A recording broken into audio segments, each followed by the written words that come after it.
नमस्कार, स्वागत है खास कार्यक्रम बयानवीर में, जहां आपको दिखाएंगे वो नेताओं के बयान जिनसे सियासी गलियारों में मचता है तहलका, आता है भूचाल। सबसे पहले बयानवीर में बात करेंगे कांग्रेस नेता राहुल गांधी की, जिन्होंने कहा कि कांग्रेस पार्टी को मूल नेतृत्व गुजरात ने दिया है, जिसने हमें सोचने, लड़ने और जीने का तरीका बताया। गांधी जी के बिना कांग्रेस पार्टी देश को आजादी नहीं दिलवा पाती और गुजरात के बिना गांधी जी नहीं होते। सुनिए और क्या कुछ कहा। गुजरात ने कांग्रेस पार्टी को हमारा ओरिजिनल नेतृत्व दिया और उस नेतृत्व ने हमें सोचने का तरीका, लड़ने का तरीका, जीने का तरीका दिया।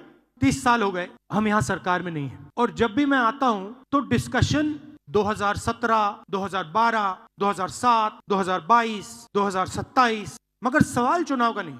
जब तक जो हमारी जिम्मेदारी है उसको जब तक हम पूरा नहीं करेंगे, गुजरात की जनता हमें चुनाव नहीं जिताएगी। जिस दिन हमने अपनी जिम्मेदारी पूरी कर दी, उस दिन मैं आपको गारंटी करके कहता हूं कि गुजरात के सारे लोग कांग्रेस पार्टी को अपना समर्थन दे देंगे। गुजरात रास्ता देखना चाहती है। मैं डर के नहीं बोल रहा हूं, मैं शर्मा के नहीं बोल रहा हूं, मगर मैं आपके सामने ये बात रखना चाहता हूं कि चाहे हमारे कार्यकर्ता हो, चाहे राहुल गांधी हो, चाहे हमारे जनरल सेक्रेटरी हो, चाहे हमारे पीसीसी प्रेसिडेंट हो, हम गुजरात को रास्ता नहीं दिखा पा रहे हैं। गुजरात की जो लीडरशिप है उसमें दो तरीके के लोग हैं, डिवीजन है। एक है जो जनता के साथ खड़ा है और जिसके दिल में कांग्रेस पार्टी की विचारधारा है, और दूसरा है जो जनता से कटा हुआ है और उसमें से आधे बीजेपी से मिले हैं। जीतने हारने की बात छोड़ दो, बस जो हमारे लीडर हैं अगर उनका यहां हाथ ऐसे कटे तो उसमें से कांग्रेस का खून निकलना चाहिए और संगठन का कंट्रोल उन लोगों के हाथ में जाना चाहिए। जैसे ही हम ये करेंगे, तूफान जैसे गुजरात की जनता हमारे संगठन में आने की कोशिश करेगी और हमें उनके लिए दरवाजे खोलने पड़ेंगे। ये हमारा प्रोजेक्ट 2 साल का नहीं है, 3 साल का नहीं है, ये हमारा प्रोजेक्ट 50 साल का है। कांग्रेस पार्टी की विचारधारा जो सचमुच में गुजरात की विचारधारा है, जो आपने हमें सिखाया है, जो गांधी जी ने हमें सिखाया है, जो सरदार पटेल जी ने हमें सिखाया है, वही हमने गुजरात में करना है।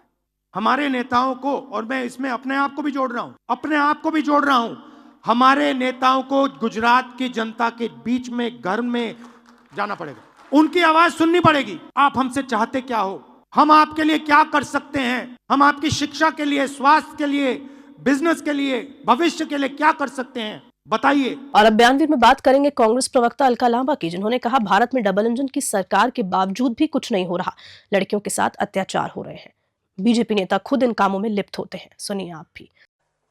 देश के लगभग 28 राज्यों के दौरे 1 नहीं, 2 नहीं, 3 बार, अनेकों बार कर चुकी हूं। अभी 10 दिन के दौरे करके मैं कल ही दिल्ली लौटी और खबरें जो देश भर से हमारे सामने, खासतौर से नाबालिग बेटियों के साथ जघन्य अपराध, कोई भी खबर पड़ेगा ये खबरें आपको हिलाकर रख देंगी। नाबालिग बेटियों के साथ भाजपा की डबल इंजन की सरकारों में जो कुछ भी हो रहा है वो बिल्कुल मैं कहूंगी देश के सामने आज रखने की मेरी जिम्मेदारी है, रख भी रही हूं। और ये साबित होता है कि देश में भाजपा की डबल इंजन की सरकारें हमारी बेटियों के लिए एक अभिशाप साबित हो रही हैं। मैं शुरू करती हूं मामला महाराष्ट्र से, जहां पर भाजपा की डबल इंजन की सरकार है, महिला है, सांसद है महाराष्ट्र से भाजपा की, केंद्रीय मंत्री भी है। इन्हीं की नाबालिग बेटी के साथ छेड़छाड़ का मामला हमारे सामने आया है। केंद्रीय मंत्री रक्षा खड़से की नाबालिग बेटी और दोस्तों के साथ छेड़खानी होती है। महिला मंत्री को, केंद्रीय मंत्री को खुद जाकर एफआईआर करानी पड़ रही है और एफआईआर के बाद पता लगता है कि जिन्होंने इस अपराध को किया है वो कोई और ही नहीं, भाजपा के ही पूर्व पार्षद पीयूष मोरे, भाजपा के ही है लड़के। और इनकी तस्वीरें देवेंद्र फडणवीस मुख्यमंत्री जी के साथ, पूर्व मुख्यमंत्री राज्य के उप मुख्यमंत्री के साथ, भाजपा नेताओं के साथ, इन अपराधियों की, जो अपनी ही भाजपा की नेता केंद्रीय मंत्री की नाबालिग बेटी को छेड़ने में भी एक बार सोचते या डर नहीं आता है, क्योंकि कहीं ना कहीं पार्टी के भीतर ही दिख रहा है कि चल क्या रहा है। सरकार, भाजपा की डबल इंजन की सरकार किसे समर्थन दे रही है, ये अपने आप में बेहद गंभीर मामला है।